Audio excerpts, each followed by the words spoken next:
I might have fucked something up, but sure. All right, Davers, you here? I'm here. Sweet, dude. Well, everyone, welcome into the podcast. First one ever. How we doing today, Dave? Doing fantastic. How Good, about man. yourself, Ian? I'm doing great. We had a great morning at disc golfing out here in Utah, Creekside, just fucking around a little bit. So, Yeah, yeah, man. taking out some random discs, trying things out, Yeah, having some fun. you had like a completely new bag. I would say a similar ish bag to what I had, kind of just backups of what I throw that need to get beat in. But we learned some things about our discs and what we like and don't like. So it was a good time. It was. Yeah, sweet. So Dave, to get us started, let me pull this up real quick. AB taking home the chess.com tournament presented by Discraft. Thoughts? I know you didn't watch everything, but give me your thoughts. I mean, he came out like he's in mid-season form. He didn't look offbeat like everybody else. That Mm-hmm. seems like they took a few months off, and obviously with the weather happening during the pro weekend early on Yeah, and whatnot, he didn't seem to have any issues. yeah. No, totally. I think he came out hot. Round one, I think he shot 7 under. We could look, but let's save that for later. Um, Shot great round one. Round two shot great. Round three, I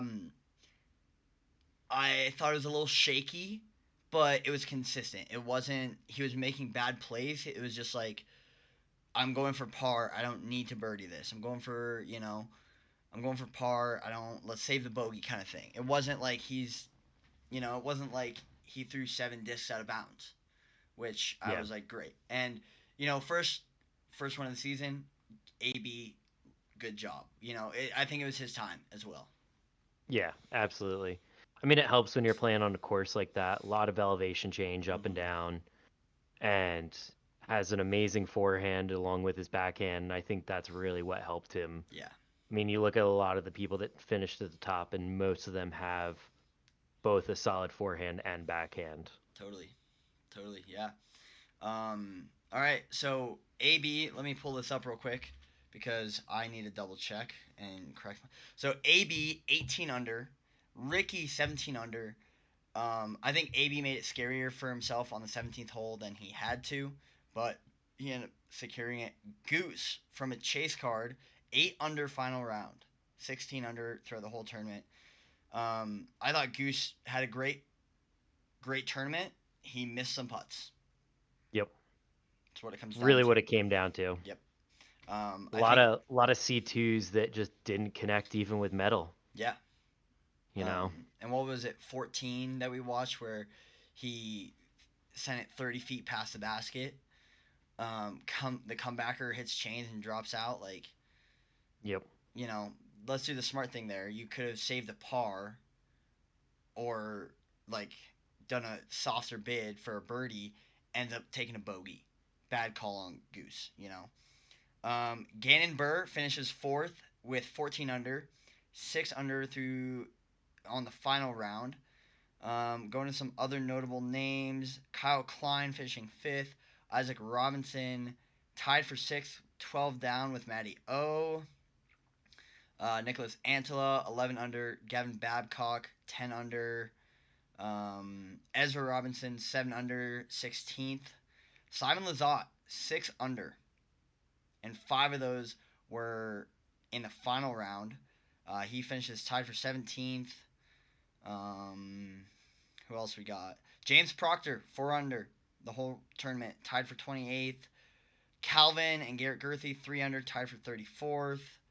And there's one more big name down here that I wanted to see. James Conrad +1, tied for 52nd. Paul Macbeth as well, tied for 52nd with a 1 over. So some big names not shooting well out there in Florida. Yeah. I mean, it's a new course for some, new Mm-hmm. style. Obviously changed up a little bit. Paul Macbeth, yeah. Um, design helped design it, and it's his course now, kind of Mm-hmm. thing. I think he's just returning back from injury, so a lot of that is him just kind of getting back into the flow of it. Totally. With this being a Paul Macbeth course, do you think he should have shot better? I mean, it's hard to say. Obviously, he wasn't filmed a whole lot because Mm-hmm. of him not being on any sort of lead card or anything like that. It's hard to tell if he's just, taking it easy and like he knows the course and just kind of playing it for par most days. Yeah, Obviously, with the weather being an issue and everything else. yeah, Um, it's just hard to say, right? it is. I think he needs a few more tournaments to get back into it. Mid-season Paul is really when you start to see things kick up, especially around Worlds time. That's when you'll know if he's back and healthy or not. Yep, totally. Cool. Um, Congrats to AB. I think it was his time. I think he finally matured a little bit. Um, so we were talking about this a little earlier when you were over at my house. We have 17 events, Elite Series events left for this season. And I was going to try and pull some up, but that sounds too hard. But I want to run some names off, and I want you to tell me if they get a top 10, how many top 10s out of 17, and if they win tournaments. Okay? And we'll Okay. go kind of from the same thing I was just reading. Anthony Barella. I mean, if he can keep it up, he's got potential to put together what Gannon Burr kind of did last year, right? Mm-hmm. Like few top finishes here and there coming out. Um, I think he definitely just tries to stay a little bit more consistent. I don't know if he can put together another win when it's a full field and everybody's back in full swing of things, Totally. but he'll definitely be consistent somewhere in the top 10 at least 6 or 7 more times this season. Totally. Okay. Does he get another win? I don't think so. Okay. Let's go number who finished number two. Ricky Wysocki. Ricky looked real good out there. Mm-hmm.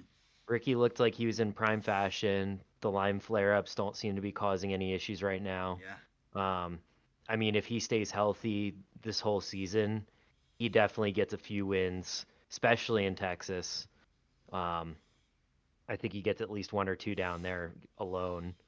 Um, he definitely is gonna stay in top 5 to top 10 most of the season. Totally. Yeah. Um. Next on our list, Aaron Gossage finished third at chess.com. The Goose. The Goose. I love him. I love him. I don't. He's got to get his putting in. I think that's going to be the big separation for him, whether or not he can put together a win this season. Um, Mm-hmm. he'll have a couple good finishes, especially with his forehand courses that play tight like that. He'll be able to stay up there, but Yeah. I think with his putting, it's just going to be hit or miss. He'll be up and down all season, Totally. you know. Yeah. Um. I agree with you on that. I think the other thing we you mentioned it earlier, his backhand can be deadly, but inconsistent. If he Yeah. if he gets a little more consistency with that backhand, he's a danger. Okay, moving on. Fourth place at chess.com was Gannon Burr.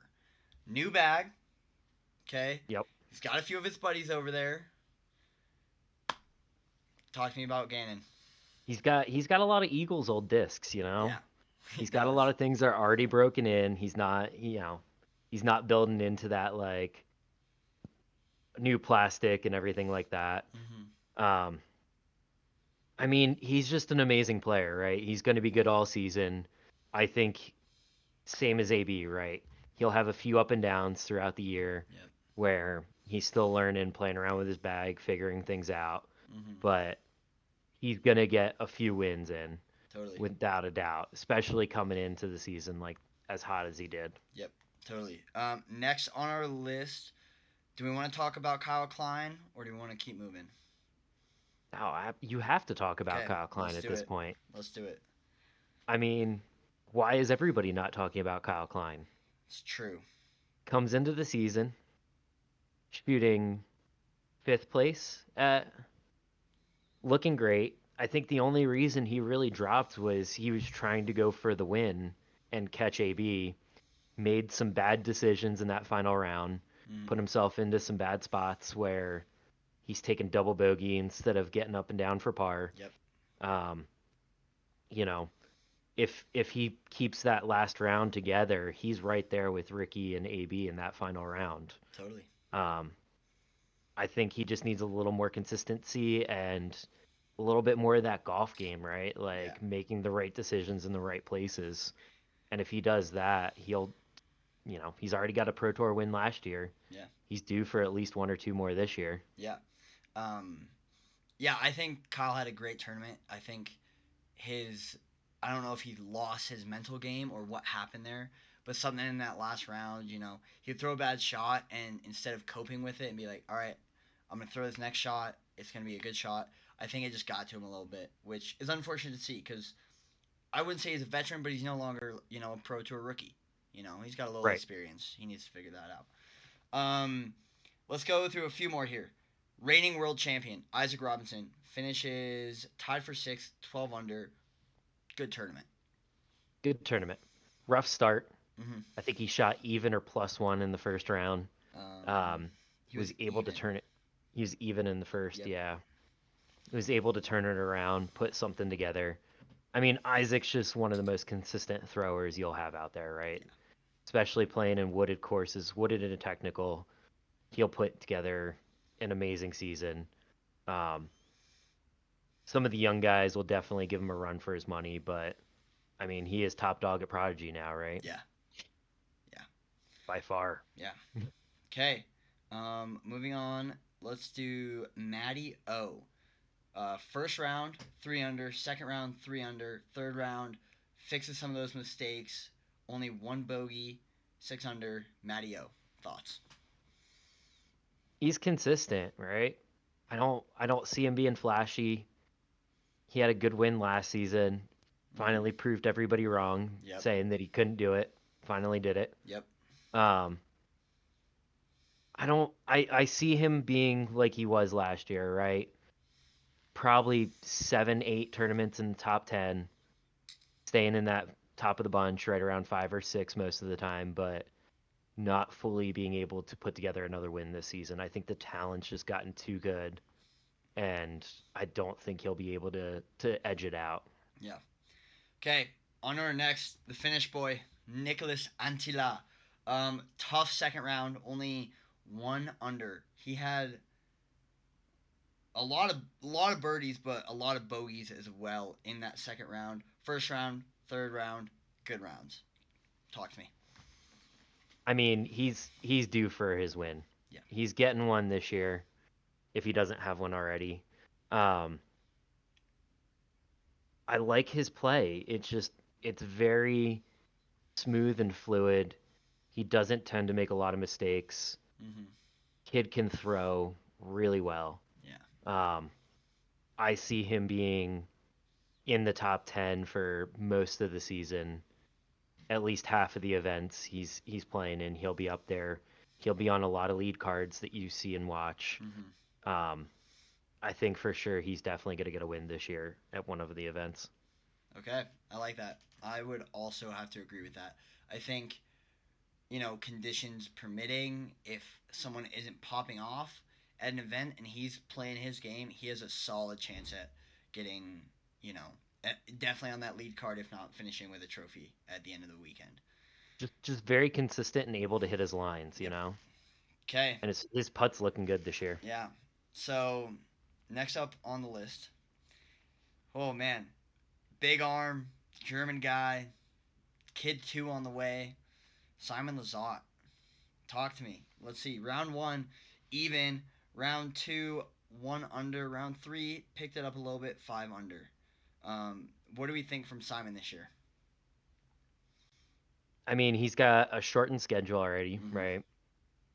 I think he's only playing in like 7 or 8 Pro Tour events this year Yep. because he has a second kid on the way. Um, I mean, weather permitting, obviously, first couple rounds seem to be leftover wind and rain from being in Florida.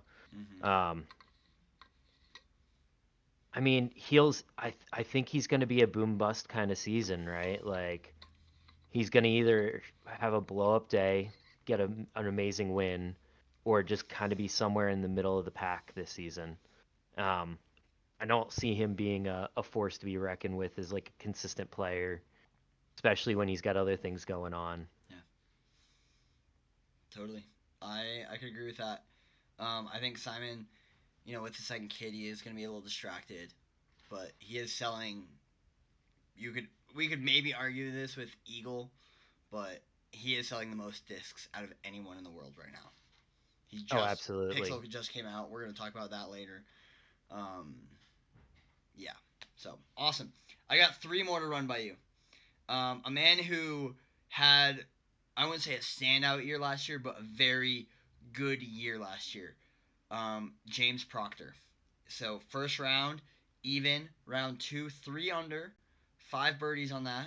And then round three, couldn't quite put it back together.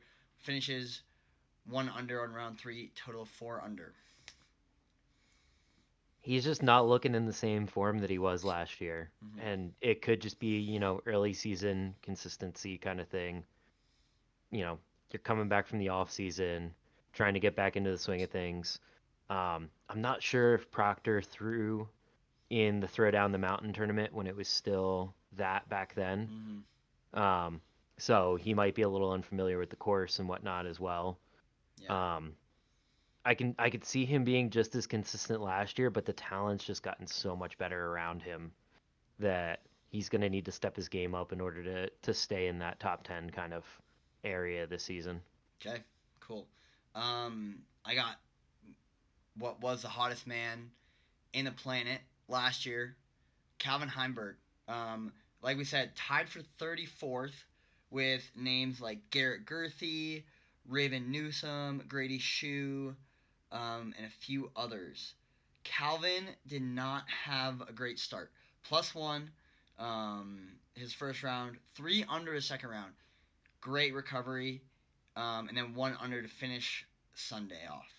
Thoughts about Calvin going into this year?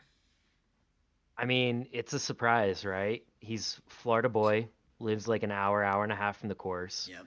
thrown it many times.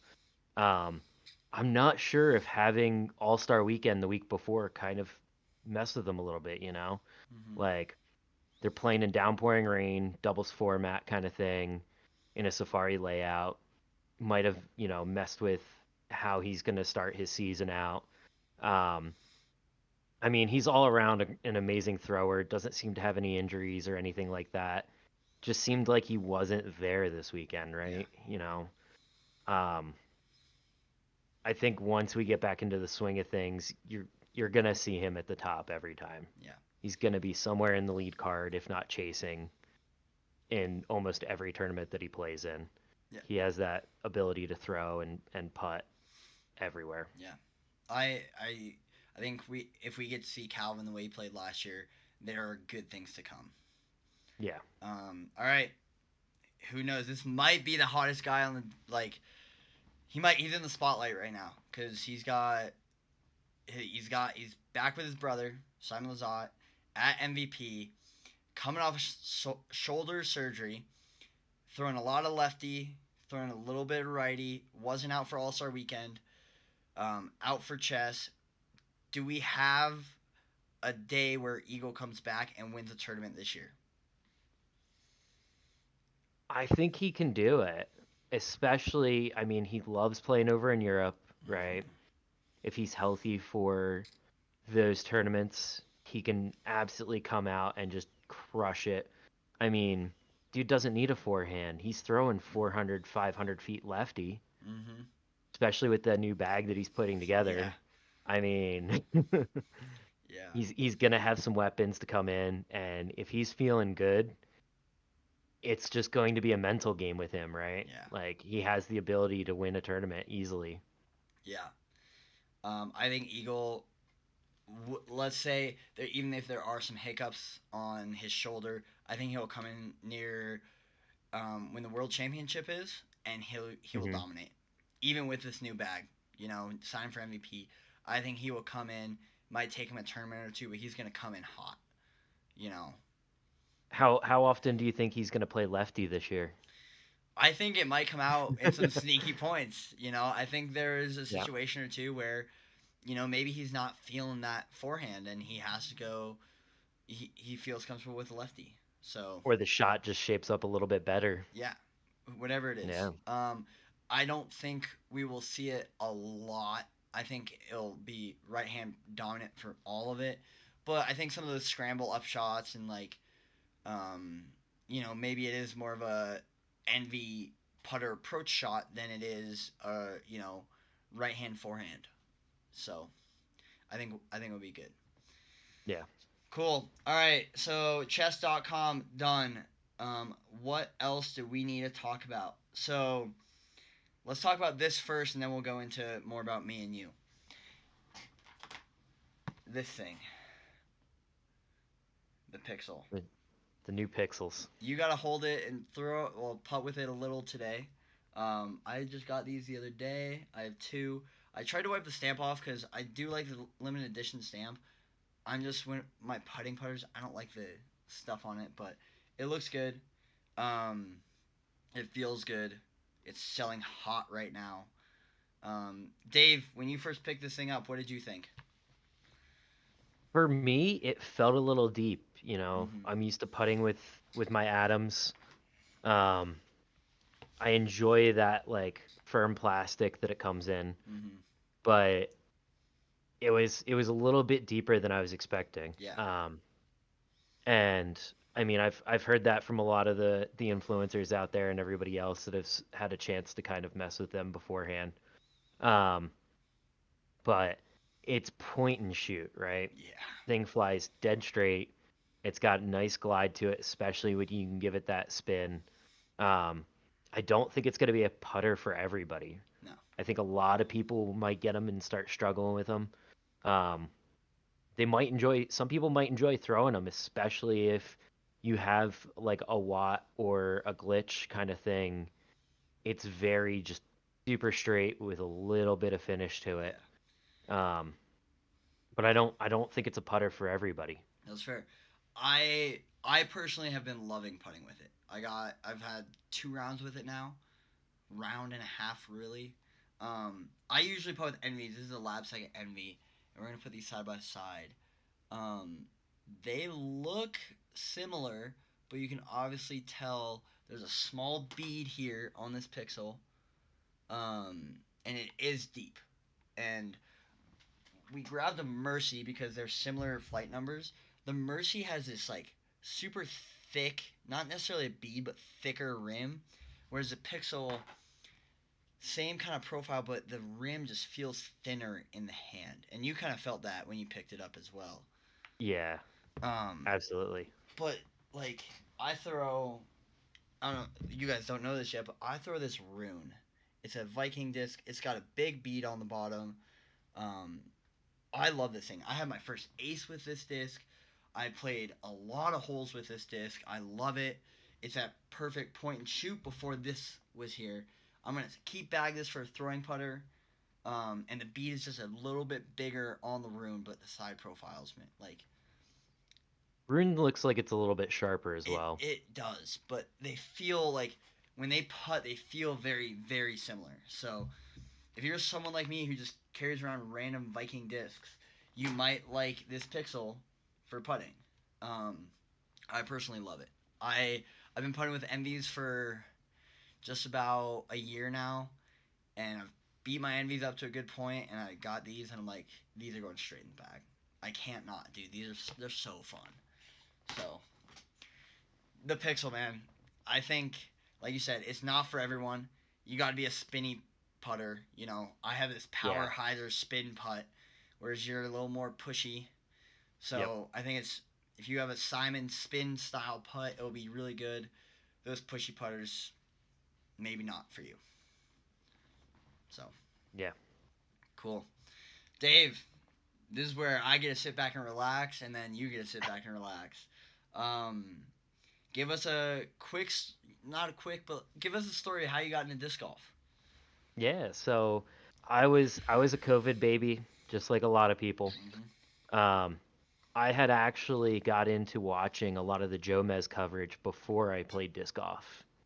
Um, I had some friends that were really into it that loved playing. I just, had a lot of other hobbies. Was like, it's something cool, but not for me. Um, Obviously watching Jomez and then the James Conrad Holy Shot Yeah. that came out, all the hype around it and everything. And it kind of inspired me to be like, all right, you know what? Something I could do in my free time. Don't really need to have a group of friends or anything like that. You can just get out, play around, meet some people kind of thing. Um, I actually played my first round up at Solitude Mountain Course in the summertime. Had a bunch Yeah. of random used discs. Um, didn't know how to throw or anything like that. And obviously had a blast just, wandering through the mountains, throwing plastic. Yeah. Um, and then played with some friends locally that were kind of into it. I think on my second round, I had like a 150-foot throw in for a birdie. Like, it was only a 250-foot hole, but you Yeah. still learn how to throw and everything else, and then from that, you just kind of get hooked. You're just like, oh man, that was awesome, right? Yeah. Like that feeling of being able to like sink a long shot.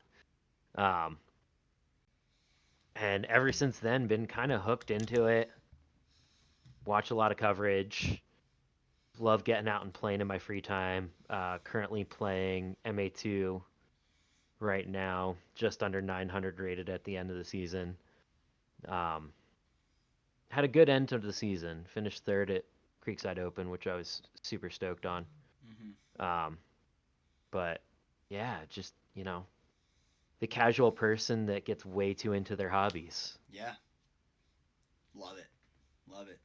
Okay, real quick, craziest, like 30 seconds, craziest disc golf thing that ever happened to you. Oh God, craziest thing. Yeah. Um,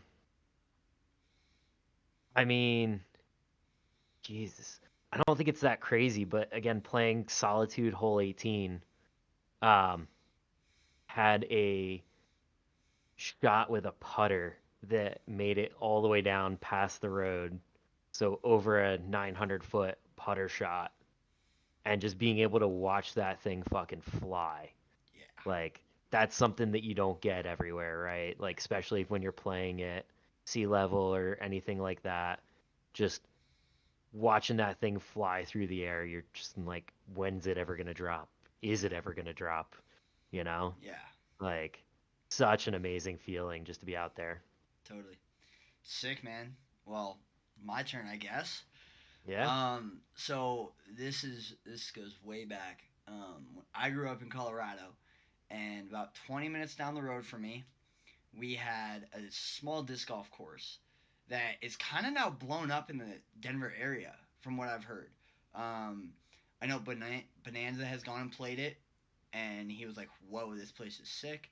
But I was like maybe 15 or 16. Played this one course. We had like an ultimate frisbee. We didn't even have disc golf discs, and me and my best friend and just went played around, had fun, and then years go on. COVID happens. I moved out here a year after COVID, and right before I moved out here, I went on a road trip with me and two buddies, and my buddy's brother was really into disc golf, so went down to Gunnison, Colorado, hung out with him for a few days. He's like, "Hey, let's go throw some discs." So we go throw some discs. It was the most wide open, shrubby course you could ever imagine. Just there was two trees in the whole thing. It was like a football field with some shrubs on the end zones, and just one tree in the middle. And I was like, all right, this is kind of fun. And then my buddy Tyler really got into it. I really got into it. And our first official round of disc golf was actually at Creekside, um, not too like 2 years ago. So that was pretty sweet. And then I kind of like fell in love with it. Just started playing a bunch. We met at Creekside Open this past summer. You That did? was that was my first ever tournament. Thank you, Party Shirt, for hooking that up. Um, You know, We met in different divisions playing on the same card. yeah, my first tournament. To sum it up, like I had a 25 footer uphill for a birdie, and I hit chains, basket, 60-foot roll away. I have to lay up for bogey, and that was the best thing that happened to me on that day. Um, I was playing in MA1. I'm now playing in MA2. I'm like right on the cusp of MA2 and MA3, but I'd rather push myself in MA2 than sandbag MA3. Um, and then here we are playing. Me and you, we play disc golf all the time.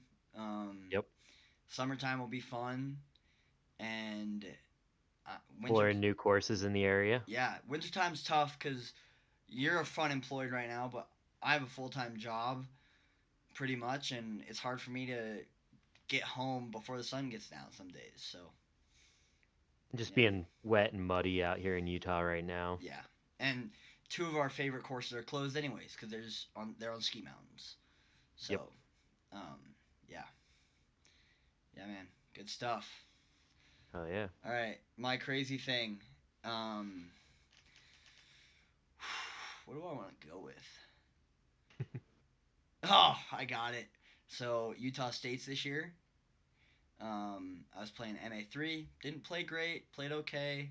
I think I finished like 18th or 20th out of 26. It wasn't pretty. Let's just say that. And I go to Brighton where they're having the final for MPO, and I was just gonna go spectate, and I ended up caddying for the guy who won the whole thing.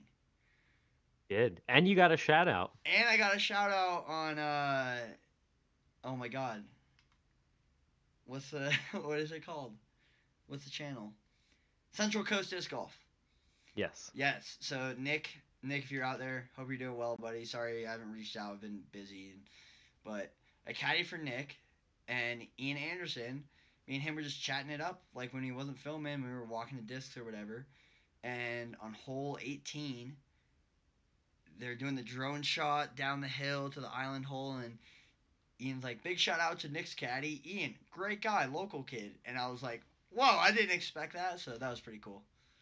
I mean, it did start blizzarding like on what, hole 16 during that Um, tournament, the last round, yeah. So 15 or 16.